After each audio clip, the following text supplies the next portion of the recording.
लहरों सी ये जो है मुश्किलें हौसलों से टकराती हैं और हौसले वहीं पर खड़े रहते हैं, लहरें लौट जाती हैं। दोस्तों, आपको पढ़ाई करने के अंदर भी इन लहरों की तरह ही बहुत सी मुसीबतें आएगी, लेकिन अगर आपका हौसला मजबूत रहा तो ये ऐसी लहरें, ऐसी मुसीबतें आपसे टकराएगी और टकरा करके वापस से लौट जाएगी और आप अपने लक्ष्यों को इसी प्रकार से प्राप्त कर सकते हो। तो स्वागत है आप सभी का इरफान सर 79 यूट्यूब चैनल के इस अमेजिंग प्लेटफॉर्म पर। आज हम यहाँ पर क्लास 12th फिजिक्स का एक्सरसाइज 1.14 क्वेश्चन सोल्व करने वाले हैं, जिसके अंदर यहाँ पर हमारे पास में लिखा हुआ है कि एक कोऑर्डिनेशन यानी निर्देशांक दिया हुआ है, जिसके अंदर ये बताया गया है कि जो इलेक्ट्रिक फील्ड है वो अक्ष एक्सेस की ओर है। किधर है? अक्ष एक्सेस की ओर है। और ये जो इलेक्ट्रिक फील्ड है यूनिफॉर्म इलेक्ट्रिक फील्ड है, यानी एक समान विद्युत क्षेत्र है, जिसके अंदर 3 × 10⁻3 ठीक है आई न्यूटन कूलम्ब दिया हुआ है। ये हमारे पास दिया हुआ है और इसी के अकॉर्डिंग यहाँ पर ये बताया जा रहा है कि इसके अंदर एक YZ प्लेन के जो समांतर इस ऐसे ठीक है एक जो वर्ग है वो रखा गया है, जो वर्ग है वो रखा गया है। उस वर्ग से जो इलेक्ट्रिक फील्ड निकल रही है उसके अकॉर्डिंग इसका इलेक्ट्रिक फ्लक्स क्या होगा वो हमें यहाँ पर क्या करना है, पता करना है। तो देखिए हम किस प्रकार से करते हैं इसको। तो देखो बच्चों, यहां पर हमारे पास में इसके अंदर सबसे पहले उसने क्या बोला है, इसके अंदर कहा है कि जैसे मान लो कि मेरे पास में ये स्क्वायर है, क्या है ये स्क्वायर है, तो ये स्क्वायर इस प्रकार से इस YZ जो है ना YZ, इस YZ तल के इस प्रकार ऐसे रखा हुआ है, इसके अकॉर्डिंग ऐसे रखा हुआ है YZ के तल के अंदर। और ये जो इलेक्ट्रिक फील्ड है वो ऐसे निकल रही है, इसमें से ऐसे होकर के निकल रही है ऐसे।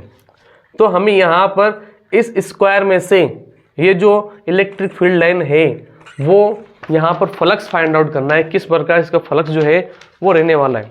तो देखो बच्चों, एक बात और हमें यहाँ ध्यान रखना है कि हमारे पास जो फ्लक्स है, फ्लक्स का फॉर्मूला क्या होता है। जो फ्लक्स है ए पॉइंट, इसके अंदर फ्लक्स पूछा है, फ्लक्स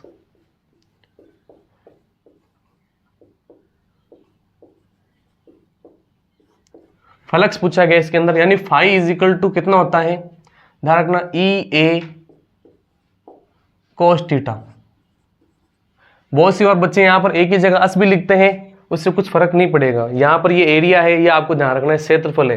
तो देखो बच्चों, हमारे पास यहाँ पर cos थीटा, तो यहाँ पर थीटा की वैल्यू क्या होगी ये हमें थोड़ी सी बात समझनी है। तो देखो हमारे पास में अगर इलेक्ट्रिक फील्ड लाइन इधर है और हमारे पास में ये जो वैल्यू है इसके अंदर ये जो स्क्वायर है, इसका जो एरिया वेक्टर है वो भी क्या है, वो भी इधर ही है।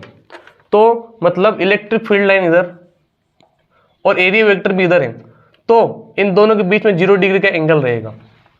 समझे बात को कि यहाँ पर इलेक्ट्रिक फील्ड भी इधर है और यहाँ पर एरिया वेक्टर जो है वो भी क्या है, अनकेप बहुत से लिखते हैं, तो वो भी कहाँ है, वो भी इधर ही है। तो इसके अकॉर्डिंग हम कह सकते हैं कि यहाँ पर जो थीटा का मान है वो कितने डिग्री है, इस बार ए के लिए वो 0 डिग्री है। कितने डिग्री है, 0 डिग्री। तो ये बात आपको ध्यान रखनी है। तो इसके अंदर हमारे पास में E का मान हमारे पास दिया हुआ है, E बराबर कितना दिया हुआ है, E बराबर हमारे पास दिया हुआ है 3 × 10⁻3 ठीक है। यहाँ पर आई कैप न्यूटन पर कूलम्ब। ए हमारे पास क्या है, क्षेत्रफल होता है, यानी ए बराबर होता है भुजा का स्क्वायर। और ए की वैल्यू हमारे पास यहाँ पर कितनी दी हुई है, 10 सेंटीमीटर दी हुई है। कितने सेंटीमीटर, 10 सेंटीमीटर। अब अगर मान लो मुझे इसको मीटर में कन्वर्ट करना है तो मैं क्या करूंगा, मैं यहाँ इसको मल्टीप्लाई कर दूंगा 10⁻⁻2 से। 10⁻⁻2 से कैसे, क्योंकि देखो यहाँ पर सेंटीमीटर को मीटर में कन्वर्ट करते हैं तो 100 का भाग देते हैं, और 100 को मैं लिख सकता हूँ 10⁻2, और ये 2 ऊपर जाएगा तो 10 × 10⁻²। इसको सोल्व करेंगे तो क्या होगा, इसके ऊपर 1 है, इसके ऊपर -2 है, इनको सोल्व करेंगे -1 बचेगा 10⁻⁻1 मीटर। ठीक है बच्चों, यहाँ तक समझ आ चुका होगा। फ्लक्स हमारे पास phi is equal to EA cos theta होता है, E is equal to A हमारे पास दिया हुआ है। तो देखो मेरे पास में यहाँ पर फ्लक्स क्या हो सकता है, वैल्यू रखते हैं इसके अंदर, सवाल के अंदर फाई का, तो फाई आ जाएगा यहाँ पर E की वैल्यू मेरे पास में कितनी है, 3 × 10⁻3 ठीक है, इंटू यहाँ पर एरिया ये रहा, तो यहाँ पर 10⁻⁻1 यहाँ पर। अब एरिया में निकालना, इसलिए देखो हमारे पास में ए स्क्वायर है, यानी मुझे यहाँ पर वैल्यू कितने बार रखनी पड़ेगी, 2 बार रखनी पड़ेगी। मैंने मान लो जैसे मेरे पास में ये 10⁻⁻1 आ गया, तो एरिया का मेरे पास फॉर्मूला क्या है, ए स्क्वायर है, तो मैं यहाँ पर क्या रखूंगा, 2 बार रखूंगा, है ना, फॉर्मूले के अकॉर्डिंग। चलो मैं यहाँ पर रख देता हूँ कि मेरे पास में साइड दी हुई है, क्या दी हुई है, साइड, सिर्फ ये ए का मान दिया हुआ है, ए का मान मैंने यहाँ पर निकाली, ए का मान है। तो एरिया फॉर्मूला क्या होता है, ए का स्क्वायर कोस थीटा, हमारे पास में निकाल लिया, थीटा बराबर 0 डिग्री, तो थीटा बराबर यहाँ पर 0 डिग्री, तो फाई इज इक्वल टू 3 × 10⁻³ गुणा ए का मान मेरे पास कितना है, 10⁻⁻1 की घात 2, कोस 0 का मान, कोस 0 का मान टेबल के अंदर 10th क्लास के अंदर पढ़ा होगा, और आपको यहाँ पर बेसिक्स 11th क्लास के अंदर भी पढ़ाया गया होगा। तो कोस 0 का मान सबको पता है, 1 होता है, ये 1 रख दिया। सोल्व करते चलो, आपका आंसर आपके सामने, आप नजरों के सामने दिखेगा आपको।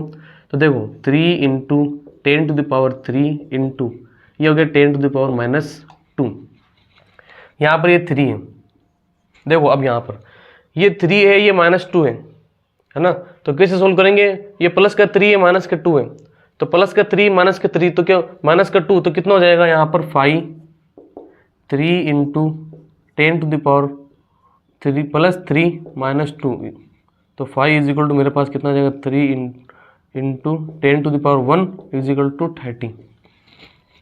अब मुझे क्या करना है, इसका मात्रक लिखना है, तो इसका मात्रक तो क्या, न्यूटन पर कूलम, न्यूटन पर कूलम, और एरिया का कितना है, मीटर स्क्वायर होता है, ये मीटर स्क्वायर, तो मेरे पास क्या हो जाएगा, न्यूटन मीटर स्क्वायर पर कूलम। ठीक है, तो मेरे पास फ्लक्स कितना आया, 30 आ गया, कितना आ गया, 30, ये ध्यान रखना है, फ्लक्स मेरे पास में 30, ठीक है, न्यूटन मीटर स्क्वायर पर कूलम हमारे पास में एक आंसर आ गया। ये किसका है, ये बच्चों हमारे पास में ए की वैल्यू है, किसकी वैल्यू है, फर्स्ट जो है हमारे पास जो एक सवाल दिया होता उसकी वैल्यू है, जब यहाँ पर प्लेन और इलेक्ट्रिक फील्ड दोनों के बीच में जो 0 डिग्री एंगल है वो हो तब। अब हमारे पास में वो बी वाला पूछेगा कि अगर हम मान लो कि इस प्लेन को 60 डिग्री एंगल पर ऐसे झुका दे, क्या करें, इलेक्ट्रिक फील्ड से उसको हम 60 डिग्री एंगल पर अगर झुका दे, तब इलेक्ट्रिक फ्लक्स मेरे पास में क्या होगा, ये हमें समझना है। तो देखो यहां तक ये तो लिख लिया होगा, इसका बी वाला करते हैं। तो यहां पर इसको मैं मिटा रहा हूं, इसको देख लीजिएगा, अगर नहीं समझ में आया तो एक बार आपस वीडियो को रिवाइज कर लीजिएगा, नहीं तो कमेंट के अंदर आप मुझे लिख भी सकते हो। चलो अब यहाँ पर वापस से हमें क्या करना है, निकालना तो फ्लक्स ही है, तो चलो यहाँ पर हमारे पास बी हो जाएगा, ठीक है, और ये तो मेरे पास वैल्यू वही रहने वाली है। फिर भी मैं आपको सॉल्व करके बता देता हूँ, है ना, आंसर हमारा आसानी से निकल जाएगा। देखो यहाँ पर ई ए cos थीटा है, अब यहाँ पर इनके बीच में क्वेश्चन में दिया है, इफ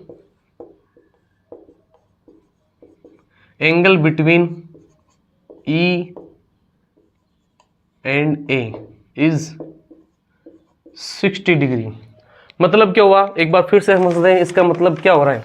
इसका मतलब ये है दोस्तों कि जैसे हमारे पास में प्लेन है, अब इस प्लेन का एरिया वेक्टर क्या है, अभी इस प्लेन का एरिया वेक्टर ऐसे है, दोनों 90 डिग्री पे, लेकिन क्या कह रहा है, ये 90 डिग्री के ऊपर इसको झुका दिया, तो ऐसे या फिर ऐसे, दोनों बीच में जो है वो 90 क्या 60 डिग्री के अंदर इसको घुमा दिया, 60 डिग्री का एंगल क्या किया गया है, बनाया गया है।